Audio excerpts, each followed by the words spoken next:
এক ধনী বয়ফ্রেন্ডকে বিয়ে করার জন্য এই মেয়েটি তার মুখে প্লাস্টিক সার্জারি করানোর সিদ্ধান্ত নেয়। এরপর সে অপারেশন টেবিলে শুয়ে পড়ল।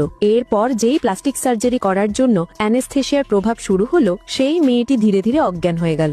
এরপর সে অজ্ঞান অবস্থায় এক অদ্ভুত স্বপ্ন দেখতে লাগলো। সে তার স্বপ্নে একজন অত্যন্ত সুন্দরী মহিলা হয়ে উঠেছিল এবং মেয়েটির তার সেই ধনী বয়ফ্রেন্ডের সাথে বিয়ে হচ্ছিল। কিন্তু স্বপ্নে যেই সে তার বয়ফ্রেন্ডের কাছে পৌঁছলো, সেই সে বুঝতে পারলো যে এটা তো তার বয়ফ্রেন্ড নয়, এটা তো সেই প্লাস্টিক সার্জন যে হাতে ছুরি নিয়ে দাঁড়িয়ে আছে। এরপর মেয়েটি ভয়ে অজ্ঞান থেকে জেগে উঠল। সার্জন তাকে জানালো সার্জারি সফল হয়েছে এবং এরপর তাকে রিকভারি রুমে শিফট করা হলো। সে তার ভয়ঙ্কর স্বপ্নের কথা তার বয়ফ্রেন্ডকে বলল এবং আবার ঘুমিয়ে পড়ল।